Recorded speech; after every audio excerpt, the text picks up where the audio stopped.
A stark warning has begun circulating inside California's government. Some policy decisions have crossed a point of no return. As energy shortages, refinery closures, and infrastructure constraints collide, state leaders are scrambling to contain political fallout from choices that may no longer be reversible. What no turning back really means. In government, the phrase no turning back is not rhetorical. It signals a moment when policies, infrastructure decisions, and market responses have advanced so far that reversing course would take years if it is possible at all. Inside California's leadership, that warning has become increasingly common in discussions about energy supply, fuel reliability, and infrastructure stability.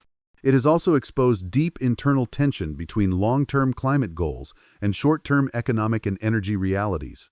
This video explains what triggered the warning, why it sparked internal turmoil, and what it means for Californians going forward. California's energy system under pressure.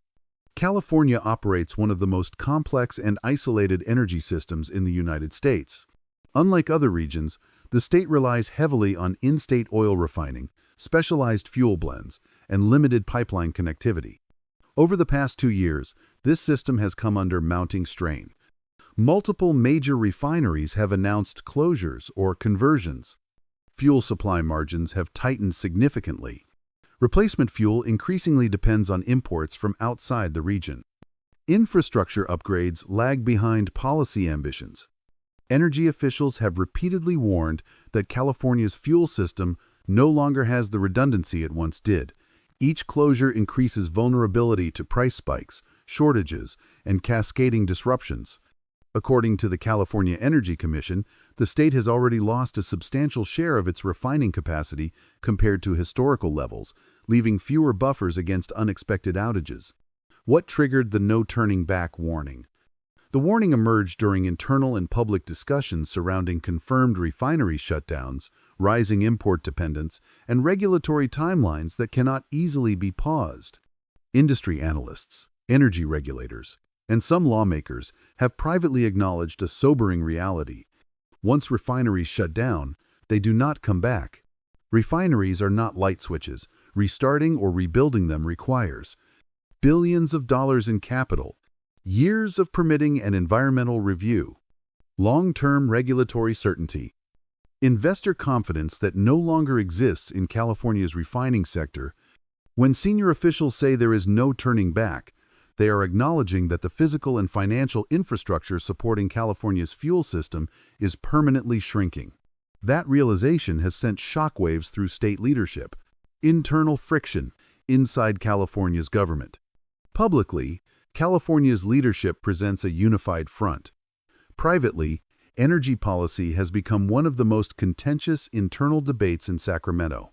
On one side, climate and environmental leaders argue refinery closures are a necessary step toward decarbonization. They emphasize electric vehicles, renewable fuels, and long-term emissions targets. On the other, energy regulators and economic advisors warn that the transition timeline does not match infrastructure reality. They point to immediate risks, fuel shortages, price volatility, and regional supply disruptions.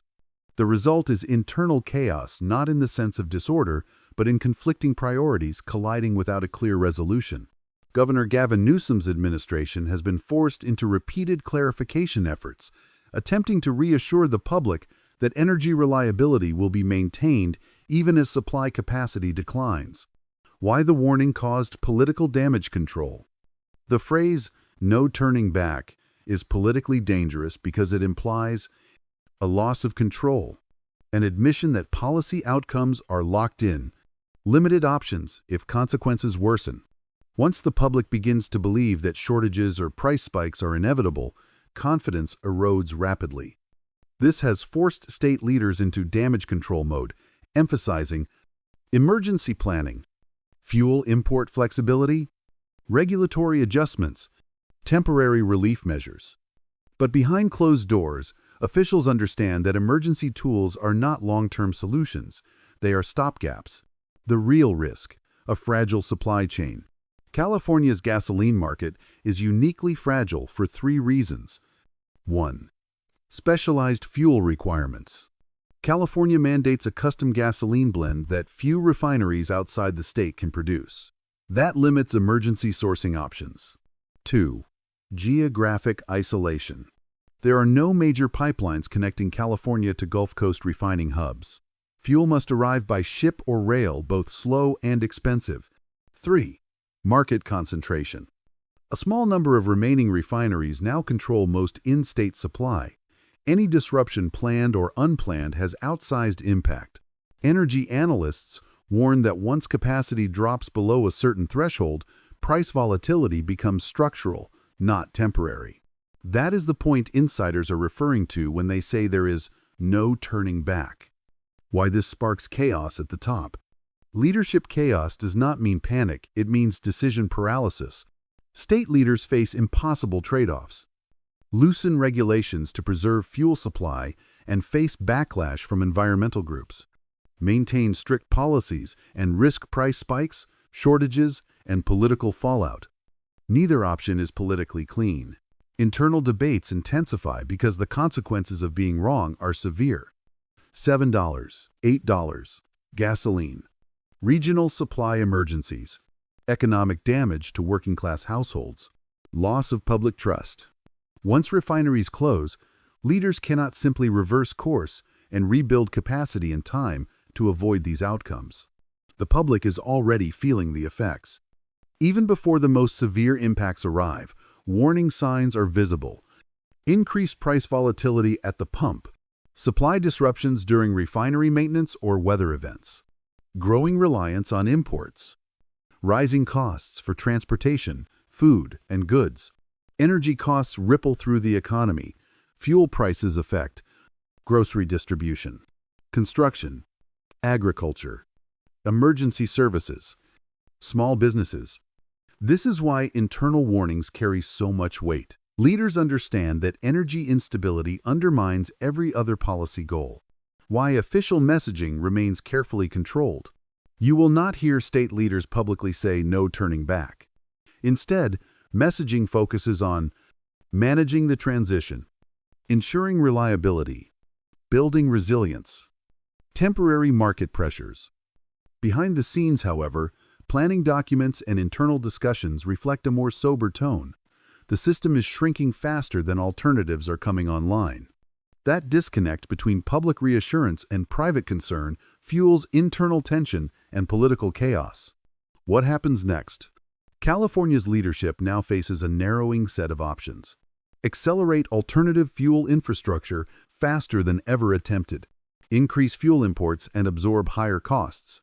Accept ongoing price volatility as a permanent condition, or fundamentally reassess the pace and sequencing of energy policy.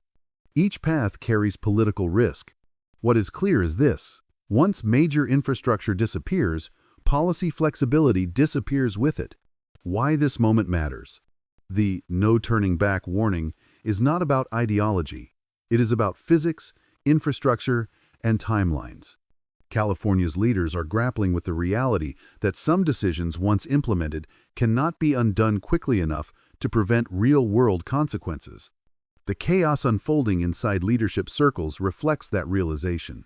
For Californians, the outcome will not be decided by speeches or press releases, but by whether the state can keep energy affordable and reliable while executing one of the most ambitious transitions in modern history. The warning has been issued. What happens next will define California's energy future for decades.